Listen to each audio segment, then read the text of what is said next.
Hello everyone, Jurassic Man here, and today I have a very special video to review because not only do I have one, but two of the same type of figure. But the video today is going to be on the Jurassic Park 3 React Attacked Standard Pteranodon. This is the standard one that you'll normally get in the store that wasn't the alpha. Now I do have the alpha, he's up there, but he's a little hard to get at the moment. So anyways, let's start this review. Wait. And that's one problem with this figure. It doesn't have a standing issue. Let's address the issue. It does not stand very well. And because of that, it seems to fall over a lot. Now, I didn't have this while I was growing up. I did have the React Attacked Spinosaurus, the smaller one. And I think I did have one of those the tiny Alpha Pteranodon when I was growing up. I do faintly remember having it. However, if I did have them both, they're probably lost somewhere in storage. So they're pretty much gone forever. But anyways, this is the standard React Attack Pteranodon. And from the look of it, this guy is pretty cool. Sort of. Let's address this. I know, but still, the standard Pteranodon came out at the same time as Jurassic Park 3, and because of that, it came out with the look of Jurassic Park 3. Now, before then, the Pteranodon looked very differently. That the original Pteranodon was very iffy, as I could say. It looks similar to like one of those old style rendition of Pteranodons where they look more bat-like and all that stuff. And then when they released the Pteranodon for the Lost World line, it was, you know, it was there, but not really. It was just a resculpted Quetzal, just with Pteranodon parts. And of course, it did not look like a Pteranodon. It looks like a Pteranodon in its time. Right now, Pteranodons look very different. So much different that they don't even classify having a point on the end of their wings, because recent discoveries and I guess speculation in the way, of course, that this is not very aerodynamic.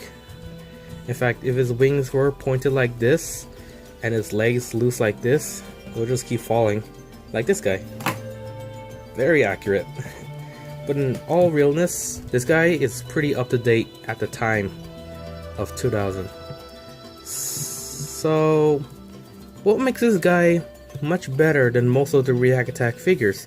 Well, first of all, he actually looks better. He's very equally proportioned. His wings are huge. He has a nice head shape. The body is alright, minus this part, but that holds the speakers and the battery compartment. And the legs are okay there too. Now, the color wise, it has a very accurate colorization, as you can see, as I can say, for the Jurassic Park 3 movies, other than these weird striped markings that they had for the JP3 line. I didn't understand that. If you look at some of the figures, they actually have these squiggly lines all over his body.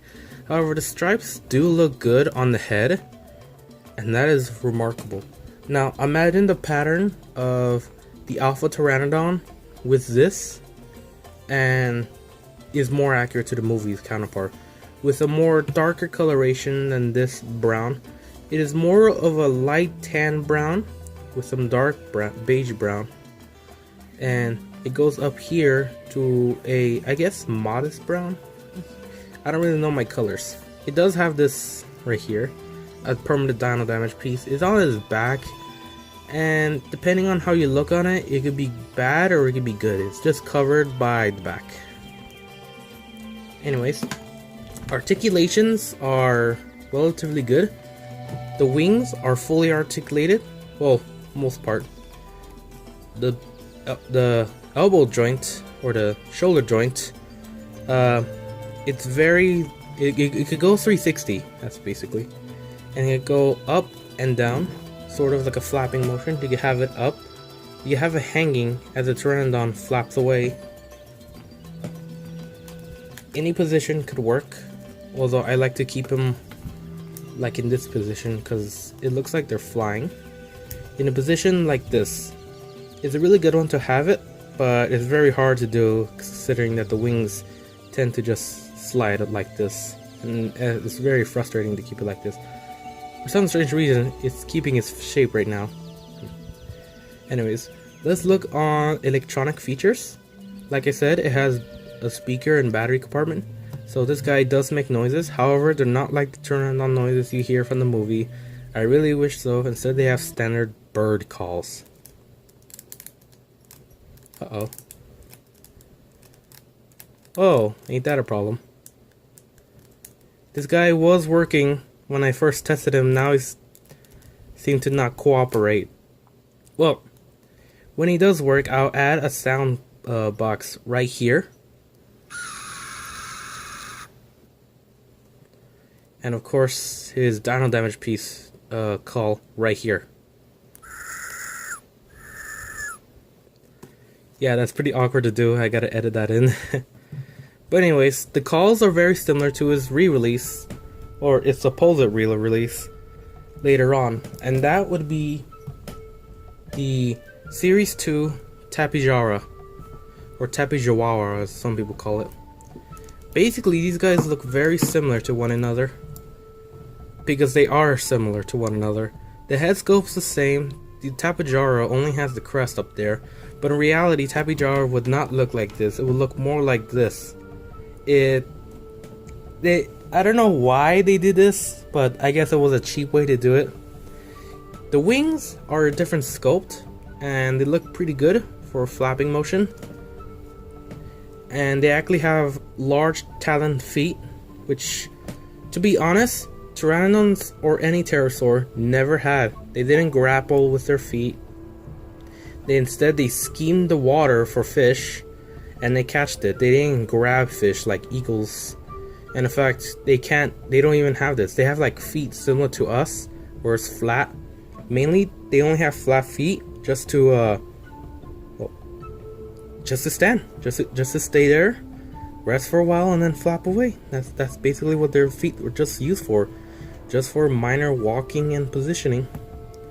They didn't have any of that fancy stuff that everyone gives Pteranodon. And more of all, they weren't human craving carnivores. They only ate fish.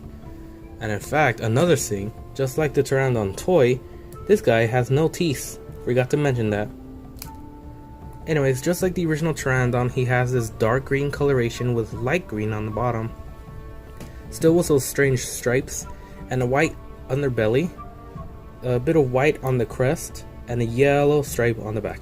Now the dino damage piece is just one bone, and that's good and bad because, well, it kind of gets rid of the details, just taking out a rib bone right there, and two, it's still a dino damage piece. Sculpting wise, these guys have excellent sculpts. As you can see, the creases and wrinkles look very nice on the wings. For both of them, they look very cool and very unique. The head is very accurate to the movies, I gotta say that. And it does have a nice scaling on the bottom, on the underbelly.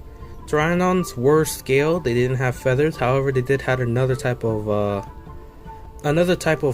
scale type that may or may not have been in other dinosaurs, but it was like feathers, but more act like fur, similar to like down feathers. So let's get right into comparison. I'm going to compare it to a standard Velociraptor. And of course, I think the Pteranodon might be a bit too short for this Velociraptor. But I think it's good enough to scale-wise. That's pretty good. For something smaller, such as the Coelophysis from Series 1, it goes very well too. In fact, Coelophysis work very well for prey animals, as you can see. Because even though these guys were mainly fish eater, they probably, I'm just saying, probably did hunted small animals as well if they had the chance. But since these creatures lived in coast, that wouldn't happen. However, Quetzalcoatlus could do that. Of course, I don't have a Quetzal figure, so, and that's going to be a very long time until I get one. Let's compare it with a 3.7-inch figure, which was the same size as the JP3 toys. And scale-wise, I think it's good. But 4-inch figures, I think it's still somewhat good. This guy, scale-wise, is very well with some of these figures. However, if you have a 6-inch figure, it would not scale. And of course, we can't have a review without the young Rex appearing once in a while. Scale-wise, I don't know, because the young Rex is not in the movies. However, for T-Rex, I think this is still too big for a Pteranodon, even for this size. If anything, the young T-Rex will probably be like that, maybe. Who knows? We don't know. Until they release a young Rex in the movies, then I'm okay. But yeah, I'm sorry this guy did not have sound. He was making sounds before I left to get him out of the hang. Oh, maybe he will make a sound. Well, you heard a bit of it, but I'm pretty sure I'll edit in the newer ones once I give him new batteries. But either way, hope you guys liked this review. I'm just going to list this as the Pteranodon, as the Tapejara does not want to work too.